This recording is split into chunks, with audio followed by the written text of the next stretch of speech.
കേരള രാഷ്ട്രീയത്തിൽ അസാധ്യമായത് എന്ന് കരുതിയ ഒന്ന് ഇന്ന് യാഥാർത്ഥ്യമായിരിക്കുന്നു. 10 ദിവസം നീണ്ടുനിന്ന മാരത്തോൺ ചർച്ചകൾ, അനിശ്ചിതത്വത്തിൻ്റെ മുൾമുനയിൽ നിന്ന് നിമിഷങ്ങൾ.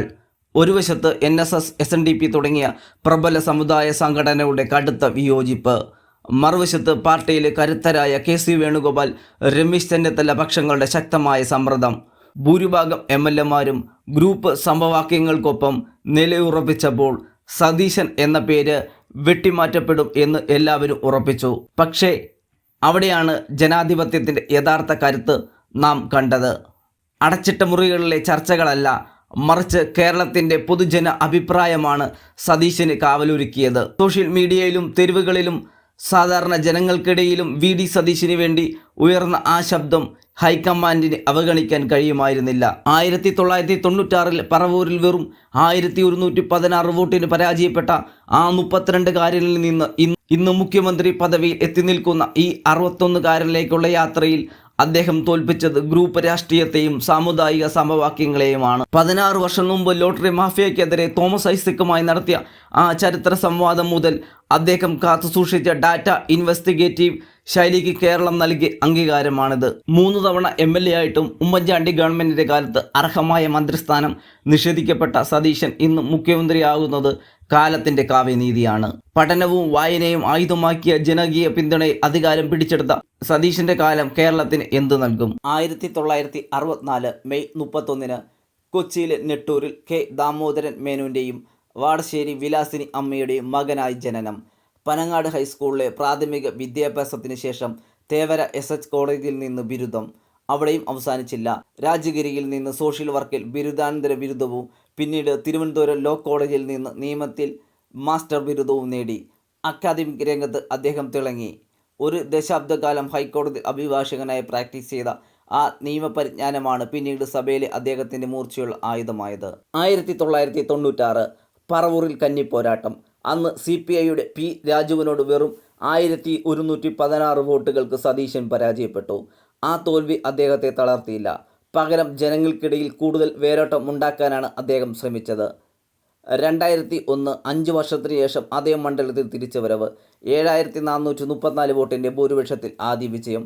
2006-ലും 2011-ലും 2016-ലും 2021-ലും 2026-ലും ആ വിജയം ആവർത്തിച്ചു. ഓരോ തിരഞ്ഞെടുപ്പ് കഴിയും തോറും ഭൂരിപക്ഷം കൂട്ടിക്കൊണ്ടിരുന്നു. അദ്ദേഹത്തിൻ്റെ വ്യക്തിജീവിതത്തിൽ തണലായി നിൽക്കുന്നത് ഭാര്യ ലക്ഷ്മി പ്രിയയാണ്. ഇവർക്ക് ഒരു മകളാണുള്ളത്, ഉണ്ണിമായ.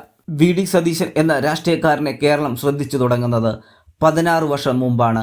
2010 അന്നത്തെ കരുത്തനായ ധനമന്ത്രി തോമസ് ഐസക്കിനെ ലോട്ടറി വിഷയത്തിൽ സംവാദത്തിന് വെല്ലുവിളിച്ച ആ യുവ MLA അന്ന് ചരിത്രം കുറിച്ചു. കണക്കുകൾ നിരത്തി ഐസക്കിനെ പോലെ ഒരു പണ്ഡിതനെ പ്രതിരോധത്തിലാക്കിയ ആ പ്രകടനം സതീശൻ എന്ന ഡാറ്റ പോരാളിയുടെ ഉദയമായിരുന്നു. പക്ഷേ ആ തിളക്കത്തിന് പിന്നാലെ വന്നത് തിരിച്ചടികളായിരുന്നു. 2011 ഉമ്മൻചാണ്ടി സർക്കാർ അധികാരമേറ്റപ്പോൾ സതീശൻ മന്ത്രിയാകുമെന്ന് എല്ലാവരും ഉറപ്പിച്ചു. എന്നാൽ ഗ്രൂപ്പ് രാഷ്ട്രീയത്തിൻ്റെ കത്രികപ്പൂട്ടിലും സാമുദായിക സംഘടനകളുടെ സമ്മർദ്ദങ്ങളിലും പെട്ട് അദ്ദേഹത്തിന് അന്ന് മന്ത്രിസ്ഥാനം നിഷേധിക്കപ്പെട്ടു. അർഹമായത് ലഭിക്കാതിരുന്നിട്ടും തൻ്റെ പോരാട്ടവീരം ചോരാതെ സഭയിൽ അദ്ദേഹം നിലയുറപ്പിച്ചു. കാലം കരുത്തിവെച്ച കാവ്യനീതി പോലെ 2011 എത്തിയപ്പോൾ ചരിത്രം മാറി. കോൺഗ്രസ് നേരിട്ട വലിയ പരാജയത്തിന് പിന്നാലെ ഗ്രൂപ്പ് മാനേജർമാരെ ഞെട്ടിച്ചുകൊണ്ട് ഹൈക്കമാൻഡ് സതീശനെ പ്രതിപക്ഷ നേതാവായി പ്രഖ്യാപിച്ചു. അവിടെ തുടങ്ങിയായിരുന്നു അദ്ദേഹത്തെ യഥാർത്ഥ മാസ്റ്റർ ക്ലാസ്. പിന്നീട് നടന്ന ഉപതെരഞ്ഞെടുപ്പുകളിലും ലോക്സഭ നിയമസഭാ തിരഞ്ഞെടുപ്പുകളിലും UDFനെ ഒറ്റക്കാട്ടായി നയിച്ച വിജയങ്ങൾ ഒന്നൊന്നായി അദ്ദേഹം കൊയ്തെടുത്തു. കോൺഗ്രസ് രാഷ്ട്രീയത്തിൽ ഐക്യത്തിൻ്റെ പുതിയൊരു മുഖമായി സതീശൻ മാറി.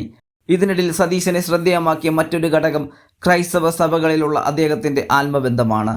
ക്രൈസ്തവ വേദികളിലെ അദ്ദേഹത്തിൻ്റെ പ്രസംഗങ്ങൾ വെറുമൊരു രാഷ്ട്രീയ പ്രസംഗങ്ങളല്ല, മറിച്ച് ആ വിഷയങ്ങളിലുള്ള അദ്ദേഹത്തിൻ്റെ അഗാധമായ അറിവിൻ്റെ അടയാളമാണ്. VD സതീശൻ കേരളത്തിൻ്റെ മുഖ്യമന്ത്രിയായി ചുമതലയേൽക്കുമ്പോൾ അത് വെറുമൊരു വ്യക്തിയുടെ വിജയമല്ല, മറിച്ച് പരീക്ഷണങ്ങളെ അതിജീവിച്ച ഒരു രാഷ്ട്രീയ ശൈലിയുടെ വിജയമാണ്.